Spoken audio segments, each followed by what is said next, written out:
하루에도 수백 개씩 쏟아지는 경제 뉴스들. 복잡하고 재미없고 깊이가 없어서 실망하셨습니까? 복잡한 건 쉽게, 쉬운 건 재밌게. 재미있는 건 깊게 전해드립니다. 뉴스는 이해다. 언더스탠딩. 유튜브에서 언더스탠딩을 검색하세요. 좋아요 안 누른 당신 부끄럽군요. 구독 누르세요. 자, 김상훈 기자님과 함께 오늘 중요한 뉴스 좀 몇 개 돌아보겠습니다. 어서 오십시오. 네, 안녕하세요. 김상훈입니다. 네. 오늘은 어떤 이야기입니까? 네, 오늘은 하루 종일 조금 이슈가 됐던 청년 희망 적금. 네. 청년 희망 적금? 네, 저희는 청년이 아니라서 그림이 청년도 떡이긴 아니고 하지만 희망도 없고 적금 부을 돈도 없는 저는 뭐 그냥 아무런 관심이 없는 이슈네요. 시청자분들 중에는 있지 예. 않을까 싶어서 네. 이게 금리가 10% 정도 된다라고 해서 처음부터 관심이 굉장히 많았었죠. 예. 오늘부터 출시를 했는데 이게 어떤 상품이냐면 잠깐 사진을 먼저 띄워드리면 청년 희망 적금입니다. 그래서 은행에서 주는 금리가 5%예요. 그래서 매달 50만 원씩 2년을 납입을 하게 되면 은행 이자가 62만 5천 원. 저게 5% 붙은 이자예요? 맞습니다. 네. 그래서 이자 소득세를 내지 않고 거기에 예. 정부가 주는 36만 원을 더해서 98만 5천 원의 이자를 받는 상품인데 네. 이게 일반 적금이랑 비교를 하게 되면 9.3%의 금리다. 9.3%짜리 적금을 부어야 저 돈 나온다. 맞습니다. 그러면 매월 50만 원씩 붙는 건 딱 저거 한 가지입니까? 40만 원 부어도 안 되고. 40만 원 불 수 있어요. 최대 한도가 50만 원입니다. 50만 원까지. 그럼 네. 장려금 36만 원도 붙는 돈에 따라서 달라지는 건가요? 맞습니다. 5만 원 부으면 3만 6천 원 주고 50만 네. 원 부으면 36만 원 주고 맞습니다. 그 이상은 못 붙고. 맞습니다. 알겠습니다. 부럽습니다. 그래서 왜 이게 관심을 받았냐면 10% 예. 여기에 우대금리도 한 1% 최대 1%가 붙기도 하거든요. 그래서 10%의 금리 적금이다라고 해서 많은 사람들의 관심을 끌었고 더더군다나 청년들 요즘 청년들 대상으로 하는 거라서 처음부터 굉장히 좀 관심이 많았습니다. 지난 18일까지 미리 보기 서비스라고 하는 그 서비스 신청을 받았는데 이게 뭐냐면 예. 이게 그 소득 증빙을 해야 돼요. 소득 기준이 있어 소득 증빙을 해야 되는데 그 소득 증빙을 하려면 시간이 조금 걸리잖아요. 청년 중에 소득이 있어야만 된다. 맞습니다. 일 안 하면 안 되는 겁니까? 소득이 있어야만 소득은 됩니다. 있어야 되고 네. 많으면 또 안 되겠죠. 그렇죠. 어. 기준은 뒤에 조금 제가 말씀을 드릴 텐데 여튼 이 미리 보기 서비스라고 하는 게 있는데 이게 지난 18일까지 했었어요. 예. 근데 200만 명이 몰렸다고 합니다. 음. 그래서 200만 명이 되는 사람들이 내가 소득이 되는지를 해보고 그러면 내가 이 적금을 들 수 있는지 그 조회를 한번 해봤다는 거죠. 예. 그래서 오늘 출시를 했는데 굉장히 저는 처음 봤는데 사진을 다시 한번 보여드리면 이게 오부제 방식으로 가입이 돼요. 아, 몰리는구나 사람들이. 네. 오늘은 91년생, 96년생, 01년생. 예. 그리고 내일은 87년생, 92년생, 97년생, 02년생. 예. 이번 주까지는 오부제 방식으로 가입을 하게 되고 여기서 한도가 남아 있으면 그 다음 주부터는 어떤 나이대든 상관없이 가서 가입을 할 수가 있어요. 아이고, 오늘 가입했어 하는 91년, 96년, 01년생은 저 소식 몰랐으면 기회가 없을 수 있네요. 그쵸. 아마도 그 예산이 많지 않아서 이번 예. 주 안에 다 끝날 수도 있겠다라는 생각은 들더라고요. 물론 이번 주 안에 끝나지 않으면 다음 주 월요일에 가서 들 수는 있기는 한데. 예. 그래서 오늘 5대 시중은행, 뭐 기업, 부산, 5대 시중은행이랑 지방은행들, 예. 기업은행까지 해서 11곳에서 받았는데 9시 30분에 시작을 했는데 그 애플리케이션이 예. 접속이 늦어질 정도로 굉장히 많은 사람들이 몰렸다고는 합니다. 요거는 조금 팁인데 제가 기본 금리에 그 우대 금리가 얼마나 붙는지 쭉 이렇게 한번 적어와 봤어요. 예. NH농협은행이랑 신한은행이 제일 많이 줍니다. 그럼 저기는 제주은행도 1.0% 저기는 주네요. 6% 준다는 뜻입니까? 우대 금리를 다 더하게 되면 6%까지 받을 수 6% 있다는 주고 겁니다. 36만 원은 따로 최대 36만까지 나라에서 주는 건 똑같고. 그렇죠. 그럼 기왕 가입하려면 저렇게 우대금리 만 원 주는 쪽으로 가는 게 좋겠네요. 그렇죠. 제주, 신한, NH. 그리고 신한은행 같은 경우에는 제가 적어놓지는 않았지만 예. 그 우대 금리를 받을 수 있는 항목 자체가 총 4개거든요. 예. 이 4개를 다 더하면 1.5% 포인트예요. 그래서 2개 혹은 3개를 받게 되면 우대 금리를 다 채울 수가 있어서 예. 신한은행이 우대 금리를 받기는 가장 좋겠더라고요. 예. 그렇군요. 예. 여튼 문제는 이렇게 조금 많은 관심을 받고 있기는 한데 네. 이게 예산이 많지 않아서 방금 오브제 한 것처럼 굉장히 인기가 많이 있다라고 알려져 있는데 이게 그 기준 자체는 총 급여가 3,600만 원. 근로소득이 3,600만 원이고 세전 3,600만 원 맞습니다. 보다 적어야 한다. 적어야 됩니다. 네. 종합소득과세는 2,600만 원. 보다 적어야 한다. 그렇죠. 그리고 그다음에 직전 3개년 동안 그 금융소득 종합과세 대상 한 번도 내지 않았어야 돼요. 이자 소득이라든지 뭐 배당 소득으로 2천만 원이 넘어가면 저희가 저뭐 금융소득 될 일이 종합과세를 얼마나 내잖아요. 있겠습니까? 금수저 그렇죠. 제외네요. 저 네, 뭐 저 정도 맞습니다. 나이라면 네. 네. 이 사람들이 그 대상이 되는데 근데 이 그 금융위원회가 확보한 예산이 456억밖에 안 돼요. 계산을 해보면 한 달에 벌 수 있는 금액이 최대 50만 원이라고 말씀을 드렸잖아요. 이자를 10% 주니까 많은 사람들 50만 원을 낼 텐데 이렇게 계산을 하게 되면 38만 명 정도밖에 못 받습니다. 그 예산 생각하면 38만 명까지밖에 못 주는 예산이다. 그렇죠. 예. 뭐 평균 금액이 한 25만 원이면 76만 원 이렇게 늘어나기는 하는데 그래서 뭐 선착순으로 금방 끝날 거다. 예. 그래서 오히려 사람들이 더 몰리는 것도 있는 것 같더라고요. 아하. 일주일이면 끝날까요, 거의? 일주일이면 끝날 것 같기는 한데 뭐 그렇겠죠. 그렇게 이 정도 열기면 200만 명이 뭐 조회를 했다고 하니까 3,600만 원 넘으면 금수저라는 뜻이 아니라 예. 그 저 젊은 나이에 금융소득 종합과세 대상이 되려면 그렇죠. 2천만 원인가요? 이자소득, 배당소득 이자 소득을 합쳐서 그- 2천만 원 돼야 되는데 네. 그 정도 뭐 받으신 그러면 분들이 아마도 뭐 소수는 있겠습니다만 대체로는 그냥 물려받은 재산으로 인한 소득일 가능성이 높다. 뭐 그런 거죠. 사실 엄밀히 얘기하면 국내 주식 ETF를 해서 3천만 원 정도 벌면 그게 아마 금융소득 종합과세 대상이 될 겁니다. 네, 그러니까 차익이 그 정도 되면 그러니까 작년, 재작년, 재재작년은 또 주가가 많이 오르는 때도 있었기 때문에 그렇죠. 그냥 꼬박꼬박 모았던 돈 국내 주식 ETF에다 넣었다가 저 정도 번 청년이 있을 수도 있어요. 있기는. 그렇죠. 꼭 금수저 아닐 수도 있죠. 네. 그리고 금수저는 어때? 아니 죄는 아니잖아요. 예. 금수저 부럽긴 합니다만 그 당사자가 죄는 아니잖아요.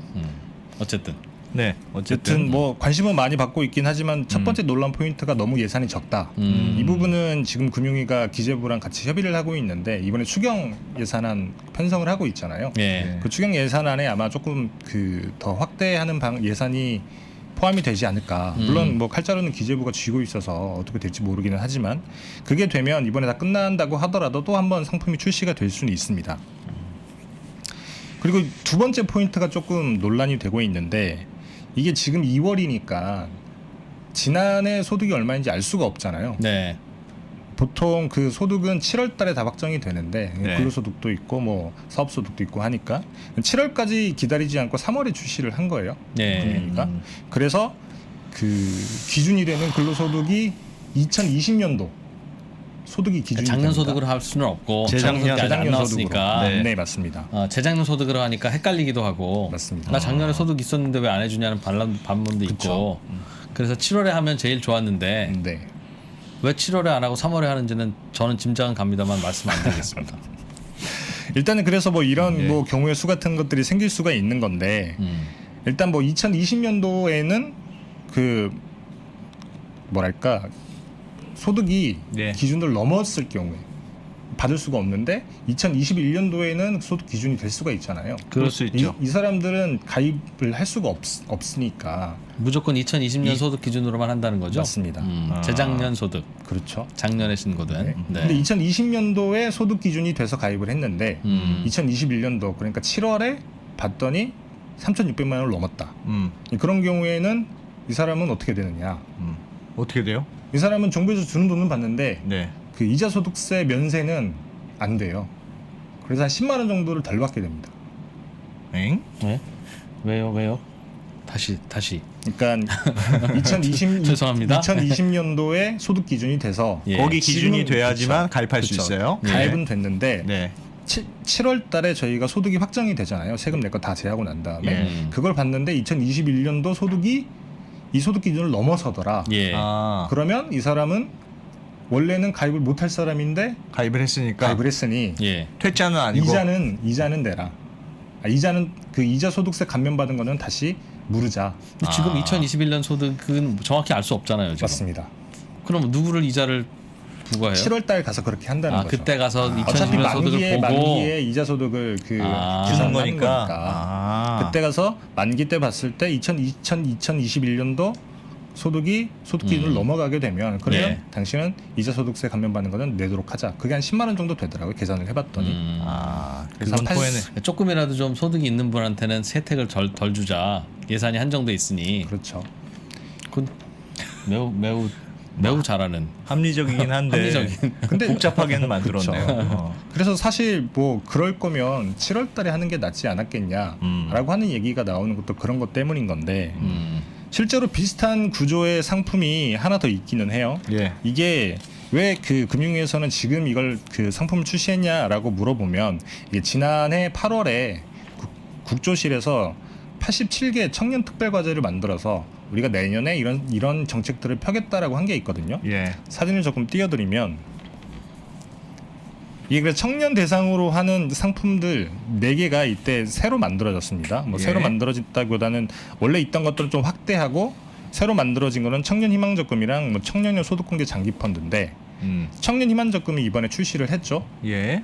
근데 이 군 장병 내일 준비 적금이라고 하는 게 있는데 이게 조금 확대가 됐는데 이거는 1월부터 그대로 하기는 하지만 이건 소득 기준이 필요가 없으니까 사실 1월부터 해도 되죠. 예. 근데 청년 내일 저축 계좌라는 게 있어요. 어. 이거는 연소득 2,200만 원 이하인 사람들. 그다음에 기준 중위소득의 100% 이하인 사람들. 이미 예. 지금 다르게 하고 있는 거죠, 그죠? 예. 이거는 7월부터 합니다. 저건 또 7월부터예요. 청년 내일 저축 계좌는 이미 있는 건 맞는데 네. 그 매년 원래는- 접수하는 시기가 7월이라는 거죠. 그렇죠. 작년이 작년 소득이 나오는 거니까. 그렇죠. 예. 그래서 청년 내일 저축 계좌 같은 경우에는 당연히 7월 중에 접수를 하려고 계획을 하고 있는데 청년 네. 희망 적금은 좀 빨리 한 거예요. 물론 청년 내일 저축 계좌 같은 경우 원래 있던 상품이니까 당연히 예. 7월에 맞춰서 해야 되는 게 맞을 수도 있기는 하지만 이런 경우는 되게 깔끔하게 떨어지는데 예. 청년 희망 적금 같은 경우에는 이런 문제가 생길 수 있다는 거죠. 음. 사실 2021년도에 소득 기준이 되는 사람들은 굉장히 억울할 수 있잖아요. 그러니까 7월에 했으면 딱 되는 건데 모르겠어요. 그냥 조금 더 어려우니까 당겨서 했을 수도 있겠죠. 네. 근데 하필이면 3월에 대선이 있으니까 뭐 저런 말이 나올 수는 있겠네요. 예. 좀 모르겠습니다. 좀 빨리 하려고 하니까 약간 복잡해지는 면들이 있네요. 이건 빨리 해서 좋은 게 있습니까? 빨리 해서 좋은 점? 뭐 빨리 해서 좋은 게 있다라고 하면 예산이 조금 늘어날 수 결과적으로 봤을 때 왜요? 지금 왜 7월에 하는 거랑 지금 하는 거랑 예산이 무슨 차이가 나요? 금융이랑 그 기재부랑 지금 추경 때문에 협의를 하고 있으니까 이건 뭐 결과론적인 얘기이긴 합니다. 네. 결과론적인 얘기이긴 한데 일단 처음에 금융위가 그 예산을 456을 계산한 이유 중에 하나가 예. 2013년이랑 2015년도에 재형저축이라는 걸 판매를 했었잖아요. 잠깐. 예. 그때 당시에 19세에서 34세 청년들의 비율이 한 23% 정도였고 그게 한 38만 개 계좌 정도 됐다고 해요. 그래서 딱 최대치로 봤을 때 38만 개의 계좌가 나올 수 있을 정도의 예산 456억을 넣었는데 예. 딱 그만큼 예산이 나왔다고는 하는데 금융 입장에서도 처음에 이 그 상품을 출시할 때 오부제를 만들었다라고 하는 이유는 그만큼 인기가 많을 거라고 알고 있었을 테고 결과적으로 봤을 때 추경이 만들어지고 추경 다음에 조금 더 이걸 이렇게 인기가 많으니 예산을 확대하자라고 얘기할 수도 있었으니까 물론 이건 결과론적인 얘기입니다. 지금 주고 추경 때 또 줄 수 있으니까. 그렇죠. 잘 되면 그럴 수는 뭐 네. 있긴 있겠네요. 알겠습니다. 그리고 뭐 팁이긴 한데 이 청년 내일 저축 계좌 같은 경우에는 물론 차상위 계층이나 네. 뭐 수급자들을 대상으로 하는 근로장려금이어서 이 청년 내일 저축 계좌를 들 수 있는 사람은 굉장히 한정돼 있기는 하지만 네. 그 청년 내일 저축 계좌랑 그 청년 희망 적금 중복 가입이 가능합니다. 이게 훨씬 더 혜택이 좋아요. 표 다시 한번 볼까요? 네. 네. 표를 다시 한번 보여드리면 청년 내일 저축 계좌 같은 경우에는 제가 만약에 대상자라고 하면 월에 10만 원을 붓습니다. 붓고 그렇죠? 그러면 3년 동안 부으면 360만 원이 만들어지잖아요. 네. 그럼 정부가 여기에 한 배나 3배 정도로 매칭을 해요. 원금의 3배를 주는 거예요. 그죠? 맞습니다. 와. 일정 조건들을 만족을 하게 되면 최대 와. 3배까지 주는데 내가 네. 300만 원 모으면 정부가 900만 원 주는 맞습니다. 그런 그래서 3년 후에는 최대 1,440만 원을 받을 수가 있어요. 예. 내가 부은 360만 원에 정부가 내준 1,080만 원을 더해서. 야, 저건 혜택이 되게 좋긴 좋네요. 예. 사실 그 원래 그 근로장려금이라고 하는 게 예. 그 일종의 인센티브 같은 거잖아요. 물론 그렇죠. 근로를 열심히 하나 그렇죠. 소득이 좀 부족한 분들에게 주는 건데 예. 네. 저게 대개는 청년일 때 그러니까 네. 청년일 때 소득이 낮은 분들은 부류가 두 부류잖아요. 정말 여건이 안 돼서 열심히 하는데도 낮은 소득인 분들 맞습니다. 또 그 몸이 아파서 풀타임으로 일하지 못하면 다 그런 분들인데 대개는 집안이 지원해 줄만 하니까 네. 그냥 낮은 소득으로도 그냥 혼자 용돈 정도 쓸 수 있는 그렇죠. 뭐 부모님은 열심히 공부나 하라고 하는데 그래도 뭐 사고 싶은 것도 있고 하니까 그냥 알바는 한다. 네. 는 분들도 저 안에 다 들어가지 않습니까? 그 저 개인 당사자의 소득만으로 하니까. 청년 희망 적금은 그렇죠. 그렇죠. 네. 그리고 저 앞부분도 마찬가지 아닌가요? 청년대의 저축계좌 같은 경우에는 네. 기준이 훨씬 더 까다로워요. 여기 보시면 다시 한번 사진을 띄워드리면 나의 소득도 들어가지만 예. 예. 가구의 소득이 중위소득의 100% 이하여야 돼요. 근데 가구라고 하는 게 내가 단독 가구로 분리해 버리면 그냥 따로 원룸에서 살아 버리면 내 소득이 가구 소득이고 가구 소득이 중위 소득 이하로 가는 건 얼마든지 가능하죠. 조금 벌면 되니까. 분리를 하게 된다면 그렇게 될 네. 수 있죠. 할 말이 그래서- 없으시네요. 그래서 저게 네. 꼭 그런 분들에게만 갈까 하는 네. 생각해 볼 필요는 있을 것 같아요. 뭐 어려운 분들한테 가면 좋죠. 좋으나 그래서 이번에 나온 그 청년 희망 적금이 여튼 많은 관심을 받고 있기는 한데 사실 이런 점은 조금 그 저희가 그 고민을 해봐야 될 지점이 있다라고 생각을 하는 게 예. 이게 근로장려금이라고 하는 게 일종의 그 저희가 한정된 재정 안에서 최대한 많은 사람들에게 그 좀 효과를 많이 보기 위해서 예. 만든 제도인 건데 사실 그래서 청년 내일 저축계좌 같은 경우에는 이렇게 대상 자체가 굉장히 좁아요. 근데 청년 희망 적금 같은 경우에는 거의 대부분 네, 사람들이 대상이 대상자가 되는, 되죠. 청년이면 그렇죠. 웬만하면 가능할 거예요. 그래서 알바를 하게 되면 다 받을 수 있는 거니까. 음. 그래서 그러면 이걸 이렇게까지 대상을 넓히는 게 맞느냐? 예. 그러면 오히려 우리가 조금 그 재정을 확대를 해서 증세를 해서 주는 게 맞지 않느냐? 뭐 당장에 오늘 이 이슈가 되니까 모 후보께서 너무 적다고 다 해주자. 38만 명이 너무 적다는 거예요. 대상자가 너무 적다. 네. 그래서 다 해주는 걸로 저도 하자라고 4월에 얘기를 해주는 하더라고요. 거면 찬성이에요. 한번 해주는 뭐 줄 수도 있지 뭐 나라에서 청년들한테. 그래서 이게 재정이 많지 않으니까 예산을 작게 잡으면 누구는 주고 누구는 주지 않고 또 이러면서 네. 또 분란이 생길 수도 있는 거고 이런 부분들은 조금 고민해 볼 지점이라고 생각을 합니다. 농담이지만 저도 청년인 적이 있었을 거 아니겠어요, 그죠? 네. 청년일 때는 참 나라에서 지원해 주는 게 필요하긴 하더라고요. 저도 겪어보니 네. 청년은 참 가난해. 답도 없고 네, 맞습니다. 그렇다고 알바에만 시간을 쏟자니 그 시간의 효율은 너무 중요한 시간이라 네. 좀 해줬으면 좋겠다는 생각도 들고 근데 또 지나고 나니까요 청년일 때는 청년인 것만으로 충분히 축복받은 거라서 중장년인 제가 보기에는 좀 배 아프기도 해. 그래도 뭐 청년 상품 필요하긴 필요하겠죠. 네. 뭐 얼마나 뭐 그러니까 저도 왔다 갔다 해요. 신혼부부들한테 뭐 이 다양한 혜택들 우리 주잖아요. 내가 신혼부부일 때를 떠올려 보면 그래 저런 혜택 필요하지. 신혼부부 때 돈 없잖아요, 그죠? 근데 또 돌이켜 보면 야, 신혼인 걸로 충분히 행복하지. 그걸 뭘 또 주나? 뭐 이런 생각도 좀 들고. 네, 아무튼. 사실 저도 학창 시절 생각해 보면 안 네. 해본 알바가 저는 없는데 네. 아 그래요? 네, 뭐 저는 뭐 진짜 안 해본 알바가 없는데 야, 요 알바는 아무도 안 해봤을 걸 하는 그런 거 알바 있어요? 뭡니까? 토목공사. 아 그냥 일반 건축 노가다는 대부분 그거 말고? 해보는데 네. 그거 말고 토목공사가 따로 있어요. 토목공사라고 제가 다리를 짓는데 가요? 그 농지 옆에 들어가는 수로를 한번 아. 만들어봤는데 네. 아. 거기 굉장히 커다란 판넬들이 있어요. 예. 그 예. 큰 판넬 제 키보다 더 큰데 어. 그거를 몇 개씩 이렇게 들고 날라야 되는데 어. 죽을 뻔했습니다. 너무 아. TMI인데요. 와우. 전 제가 해본 것 중에 제일 힘든 아르바이트가 뭐였냐면 왜 인쇄 용지 공장 있어요. 네. 인쇄 공장인데 인쇄 해봤습니다. 공지 사이에 간지를 넣는 아르바이트예요. 근데 그게 힘든 게 뭐냐면 인쇄 용지가 쫙 지나가잖아요. 네. 그러면 10개면 10개. 하나, 둘, 셋, 넷, 다섯, 여섯, 일곱, 여덟, 아홉, 열 딱 이렇게 넣어야 돼요. 잠시도 쉴 수가 없어. 눈을 뗄 수가 없어요. 그 10개를 한 2시간이면 2시간, 3시간이면 3시간 계속 집중하면서 10개마다 이렇게 손을 넣어야 되는데 야, 그거 정말 하루하고 못 하겠더라고요. 저도 정말. 해봤습니다. 하겠다. 진짜 한 어렵다, 달 그거. 정도. 한 달 단순 했다고요, 작업. 그걸? 네네. 야, 진짜 어려웠는데. 단순 작업. 아 고도의 집중력. 그런 거 하면서 저는 알았어요. 아 나는 진짜 단순 작업에 너무 괴로워하는구나. 즐겁게 하는 친구들 많거든요. 네, 네. 근데 사실 그때도 되게 괴로웠는데 이런 정책들이 있었다고 하면 사실 굉장히 조금 해피하게 뭐, 학창 시절을 보낼 수도 있지 않았을까. 고맙죠. 뭐 조금 뭐 2년 후에 찾으면 또 목돈 되는 거니까. 아마 그렇죠. 채팅창에서 또 다들 네. 아르바이트 했던 기억들. 예. 그렇군요. 또 다른 소식도 하나 준비해 오시죠. 아, 뭐 예. 간단한 소식이긴 한데 뭐 엊그제 지난주 17일 날 롯데 제과랑 롯데 푸드가 합병을 한다라는 공시가 떠서 사실 많은 사람들이 롯데 제과랑 롯데 푸드가 같은 회사가 아니었나? 네. 이렇게 생각하시는 분도 있을 것 같아요. 롯데 제과 롯데 푸드의 회사 합병이 아니라 아이스크림 아이스크림 사업. 부문. 맞습니다. 롯데 제과의 정확히는. 아이스크림 사업, 롯데 공과 사업 푸드의 부문 합병. 아이스크림 사업을 맞습니다. 합친다. 합병할지 어떻게 할지 둘 다 롯데 아이스크림이니까. 그렇죠.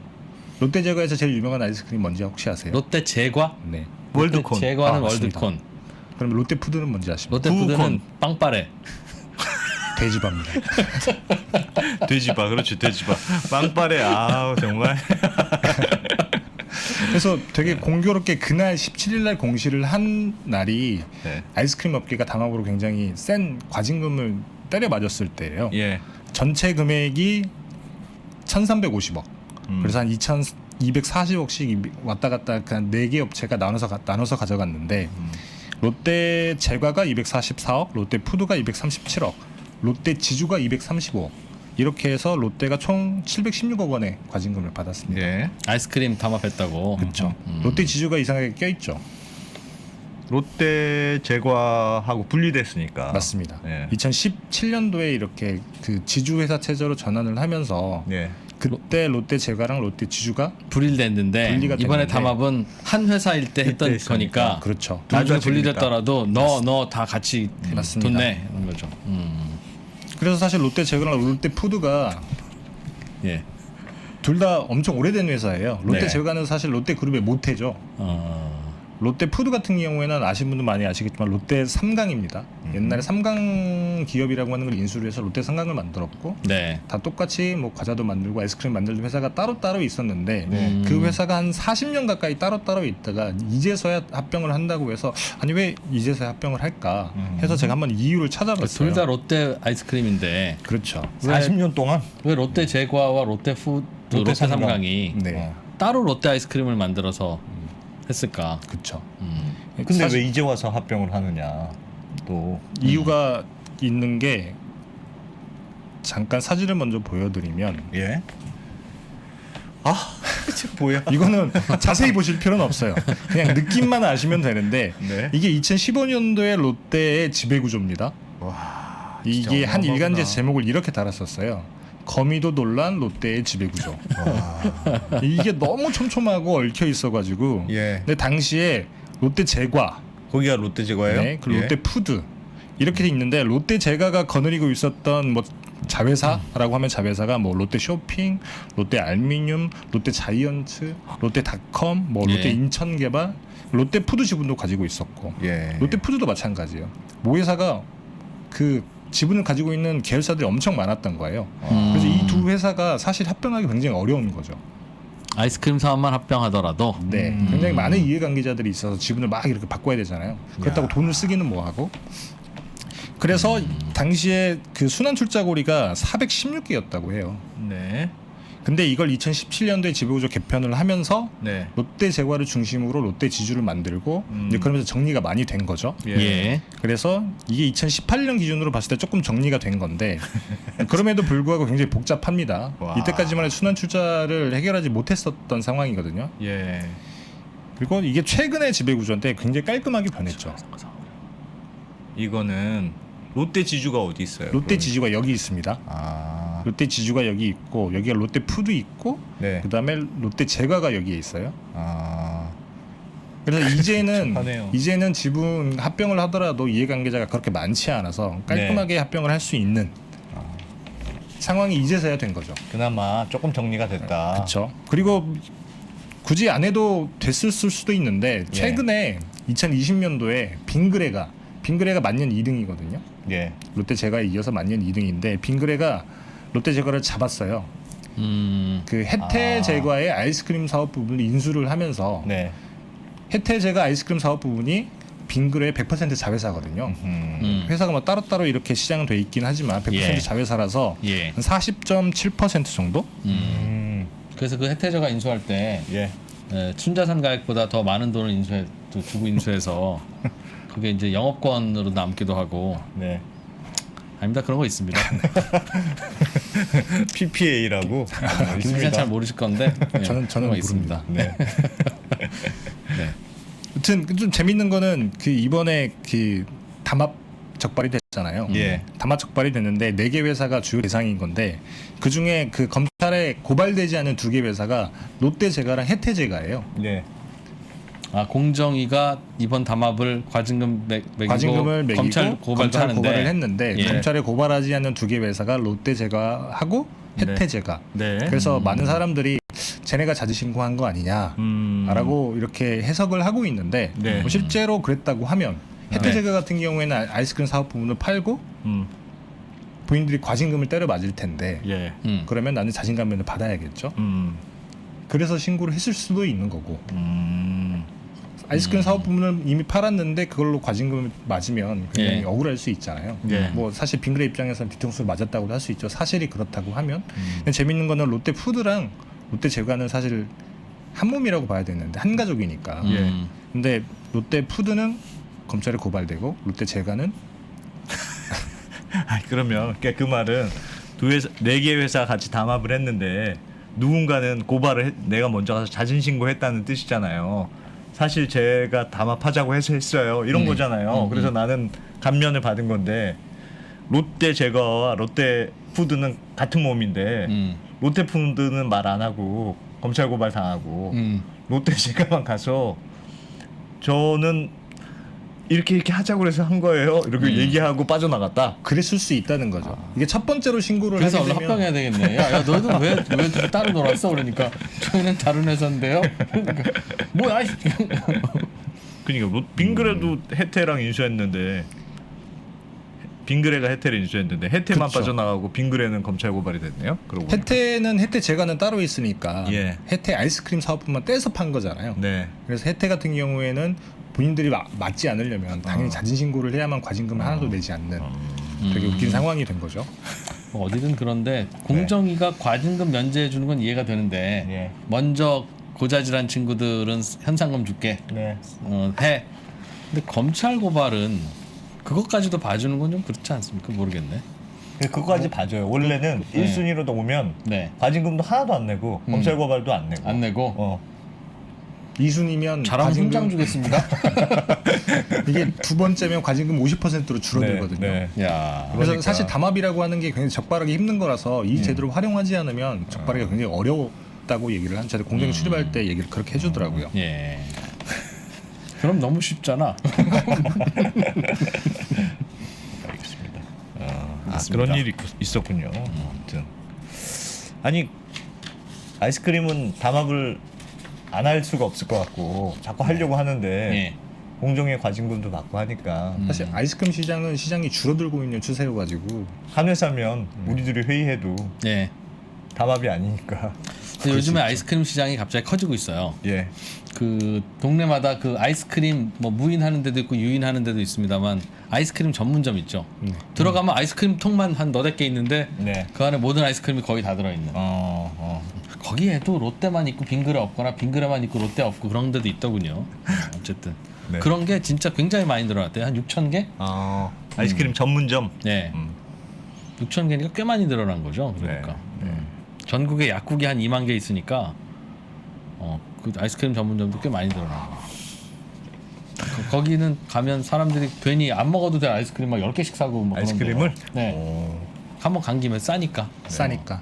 아이스크림도 보니까 소매점도 그 술 파는 데처럼 우리가 냉동고 줄 테니까 우리 거만 사가. 네. 뭐 이런 영업을 하는 게 있더라고요. 그래서 이번에 담합할 때도 야 우리는 롯데만 파니까 네. 이 구역은 건들지 마. 뭐 이렇게 서로 지역을 이렇게 네, 분할해서. 나눠서. 아이스크림은 그 가격 담합도 문제지만 품질 담합도 굉장히 문제입니다. 품질 담합이요? 그러니까 아이스크림 콘인데 분명히 땅콩가루 분명히 뿌려져 있었는데 작년만 해도 아니 말도 없이 빼. 네. 그러면 표기를 해줘야 되는 거 아닙니까? 네. 땅콩가루가 빠져 있다고? 다 같이 빠져, 다 같이.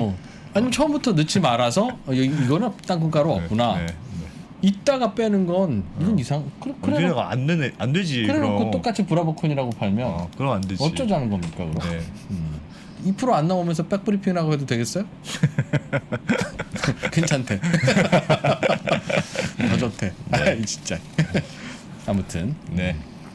그런 일이 있었다. 음, 알겠습니다. 고맙습니다. 재밌네요. 재밌네요. 네. 예. 뭐 롯데와 하여튼 롯데푸드와 그래서 롯데가 아이스크림이 합쳐진다. 네. 그럼 빵빠레는 그거 어딘지 구별 안 해도 되겠네. 그냥 롯데 빵빠레는 거네. 롯데푸드, 롯데삼강 빵빠레. 그렇죠. 뭐 사실 저희 지금도 구분을 안 하고 있긴 합니다만 네, 봐요. 돼지바의 딸기잼 너무 줄어들었다 인간적으로. 우리 이런 거 굉장히 민감합니다. 그래 딸기잼이 핵심인데 차라리 돼지바는. 가격을 올려 진짜. 아니면